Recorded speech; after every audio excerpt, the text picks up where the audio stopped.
Hi అండి అందరికీ. తెలుగు మెథడాలజీలోని భాష, సమాజం, సాహిత్య ప్రక్రియలు ఈ లెసన్ నుంచి మోస్ట్ ఇంపార్టెంట్ బిట్స్ అనేవి ఒకసారి చూద్దాం. 50 బిట్స్ వరకు ఉంటాయి. మీకు క్విక్ రివిజన్గా ఫాస్ట్గా ఇస్తాను, ఒకసారి చూడండి.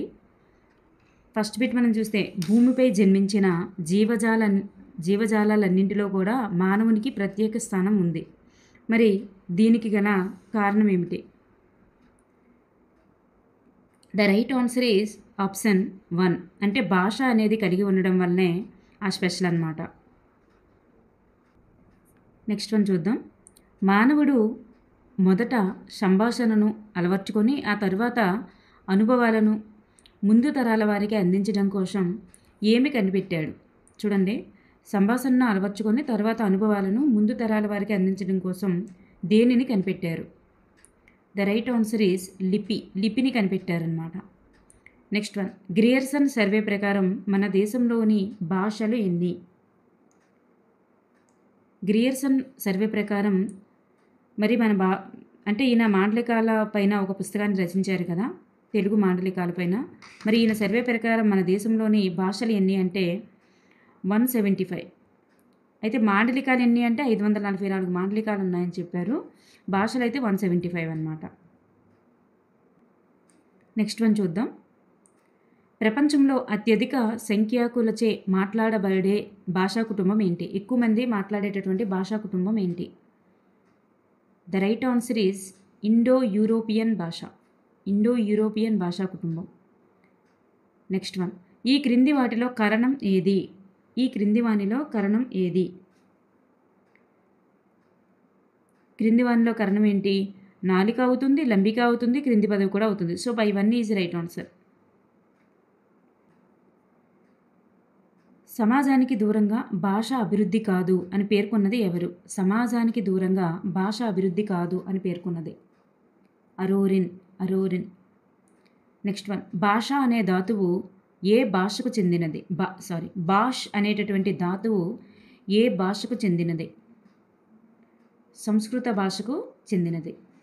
మూల ద్రావిడ భాష అని ఈ భాషకి గల పేరు. మూల ద్రావిడ భాష ఏది? Option 4 is right answer. తమిళాన్నే మూల ద్రావిడ భాష అంటారు. నెక్స్ట్, పరిపాలనా న్యాయ కోశంలోని పదాల సంఖ్య ఎంత? పరిపాలనా న్యాయ కోశంలోని పదాల సంఖ్య 27,600. నెక్స్ట్ వన్ చూద్దాం. ఏ శతాబ్ది నాటికే తెలుగు భాష ఉన్నట్లు ఆధారాలున్నాయి? 6వ శతాబ్ది నాటికే తెలుగు భాష ఉన్నట్లు ఆధారాలున్నాయి.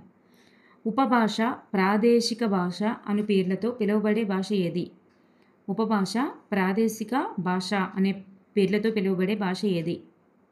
మాండలిక భాష.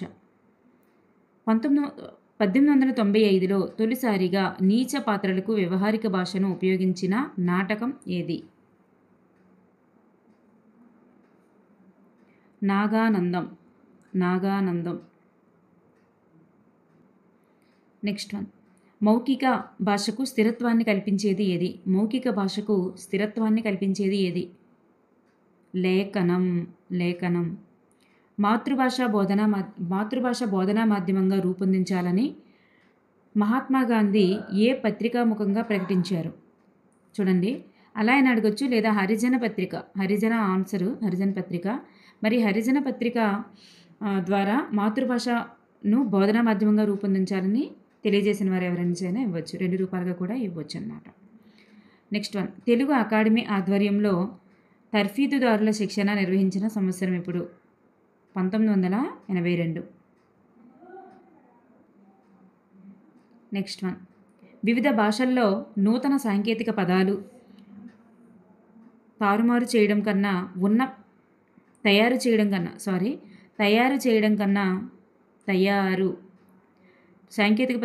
చేయడం కన్నా ఉన్న పదాలను యథాతథంగా ఉపయోగించుకోవడమే ఉత్తమం అని అభిప్రాయపడిన వారు ఎవరు? Sir C V Raman. మానవుణ్ణి భాషించే మృగం అని అభివర్ణించినది ఎవరు? అభివర్ణించిన వారు ఎవరు? William James. భాష యొక్క ప్రయోజనం ఏంటి? జీవనోపాధికి జ్ఞానార్జనకు, పరిశోధనకి. సో ఇవన్నింటికి కూడా ఉపయోగపడుతుంది. నెక్స్ట్ వన్, బోధనా భాషగా తెలుగును ప్రోత్సహించాలని గ్విన్ సంఘం సిఫార్సుల మేరకు ఏర్పాటైనటువంటి సంస్థ ఏది? Option 2 is right answer. Telugu academy. Telugu academy. జనని సంస్కృతంబు ఎల్ల భాషలకు, జనని సంస్కృతంబు ఎల్ల భాషలకు అని అన్నది ఎవరు? శ్రీనాథుడు.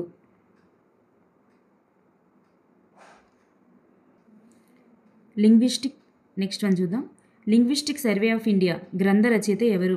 లింగ్విస్టిక్ సర్వే ఆఫ్ ఇండియా గ్రంథ రచయిత ఎవరు? The right answer is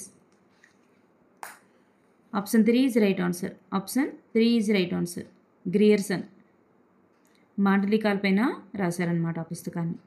next one, ఉపాధ్యాయ శిక్షణ ఇవ్వడానికి మాన్యువల్ ఫర్ స్కూల్ లెవెల్ సెమినార్ను ప్రచురించిన వారు ఎవరు? SCERT. అప్రయత్నంగా అభ్యసించి జీవితాంతం వెన్నంటి ఉండేటటువంటి భాష ఏది? మాతృభాష. త్రిభాషా సూత్రం ప్రకారం హిందీ మాతృభాషగా ఉన్న రాష్ట్రాల్లో నేర్వవలసినటువంటి 3వ భాష ఏంటి? హిందీ మాతృభాషగా ఉన్నటువంటి రాష్ట్రాల్లో నేర్చుకోవలసిన 3వ భాష ఏంటి అంటే ఏదైనా దక్షిణ భారతదేశ భాష. నెక్స్ట్ వన్, వ్యవహారిక భాషా ఉద్యమం ఎప్పుడు ఏర్పడింది? వ్యవహారిక భాషా ఉద్యమం ఎప్పుడు ఏర్పడింది? 1910. గ్రాంధిక భాష అనగా కావ్య భాష. గ్రాంధిక భాష అనగా కావ్య భాష. భాషలోని మౌలిక అంశాలు ఒక క్రమ పద్ధతిలో ఉంటాయని పేర్కొన్నది ఎవరు? భాషలోని మౌలిక అంశాలు ఒక క్రమ పద్ధతిలో ఉంటాయని పేర్కొన్నది ఎవరు? Ferdinand de Saussure. Ferdinand de Saussure. త్రిభాషా సూత్రంలోని తృతీయ భాష ఏంటి? త్రిభాషా సూత్రంలోని తృతీయ భాష ఏంటి? అంతర్జాతీయ భాష. పరభాష ద్వారా బోధన అనేది సోపానాలు లేని సౌధం వంటిది అని పేర్కొన్నవారు ఎవరు? పరభాష ద్వారా బోధన సోపానాలు లేని సౌధం వంటిది అని పేర్కొన్నవారు ఎవరు? ఠాగూర్. భాషా ప్రయోజనాన్ని ఉద్దీపన ప్రయోజనం, సాంకేతిక ప్రయోజనం. భాషా ప్రయోజనాన్ని సాంకేతిక ప్రయోజనం, ఉద్దీపన ప్రయోజనం అని పేర్కొన్నది ఎవరు? Richard and వోగ్డెన్. అనుభవవాదంకు చెందినవారు ఎవరు? అనుభవవాదం చాలా చాలా ఇంపార్టెంట్ క్వశ్చన్ అన్నమాట ఇది. అనుభవవాదంకు చెందినవారు ఎవరు? బ్లూమ్ఫీల్డ్. తెలుగు భాషకు ద్రావిడ భాష మాతృభాష అని అన్నది ఎవరు? తెలుగు భాషకు ద్రావిడ భాష మాతృభాష అని అన్నది ఎవరు? C P Brown. దేవనగరి లిపిలోని హిందీని అధికార భాషగా ఏర్పాటు చేసిన సంవత్సరం ఇప్పుడు? హిందీని అధికార భాషగా ఏర్పాటు చేసిన రాజ్యాంగ అధికరణ ఏమిటి? రాజ్యాంగ అధికరణ అడిగారు. 343. 1956లో త్రిభాషా సూత్రాన్ని ప్రతిపాదించిన వారు ఎవరు? 1956లో త్రిభాషా సూత్రాన్ని ప్రతిపాదించిన వారు cab. Advisory board of education. Central advisory board of education. దేశ సమగ్రత, ప్రజలను ఐకమత్యం కలిగించడం, దేశంలోని భాషా సమస్యను పరిష్కరించడం ప్రధాన ఉద్దేశాలుగా ప్రతిపాదించినటువంటి సూత్రం ఏంటి? వీటినే ప్రధాన ఉద్దేశాలుగా ప్రతిపాదించబడిన సూత్రం త్రిభాషా సూత్రం.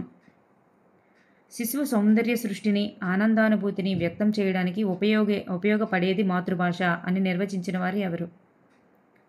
గాంధీజీ. తెలుగు సాహిత్యాన్ని కవులు, కాలాదులు బట్టి యుగ విభజన చేసిన వారు ఎవరు? కవులు మరియు వాళ్ళ కాలాదులను బట్టి తెలుగు సాహిత్యాన్ని యుగ విభజన చేసిన వారు ఎవరు? పింగళి లక్ష్మీకాంతం. శిష్ట వ్యవహారికానికి ఆధునిక ప్రామాణిక భాష అని పేరు పెట్టిన వారు ఎవరు?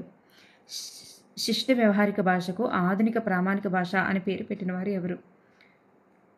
బద్రిరాజు కృష్ణమూర్తి.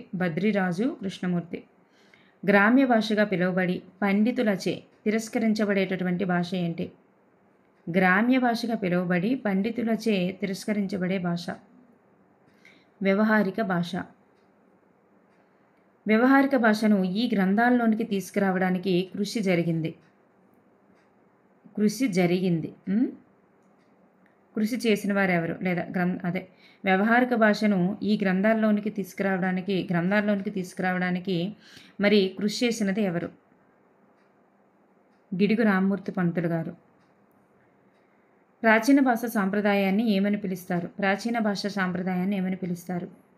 ప్రాచీనంలో అప్పట్లో ఉండేటటువంటి భాషా సాంప్రదాయాన్ని గ్రాంధిక భాష అని పిలుస్తారు.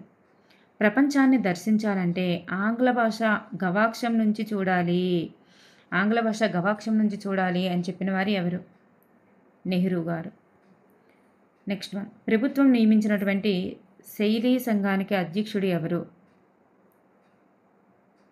పింగళి లక్ష్మీకాంతం. అధికార భాషా సంఘం తొలి అధ్యక్షుడు ఎవరు? వావిరాల గోపాలకృష్ణయ్య. భారతదేశమందు బోధనా భాషగా ఆంగ్లమును 1835లో ప్రవేశపెట్టిన వారు ఎవరు? మెకాలే. జాతీయ భాషగా హిందీ ఉండాలని ప్రతిపాదించిన వారు ఎవరు? గిడుగు రామమూర్తి. వ్యవహారిక భాషోద్యమ నాయకుడు ఎవరు? గిడుగు రామమూర్తి. బాపట్లలో ఆంధ్ర మహాసభ ఎప్పుడు జరిగింది? 1913.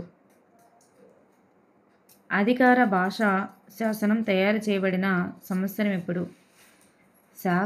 అధికార భాషా శాసనం తయారు చేయబడిన సంవత్సరం.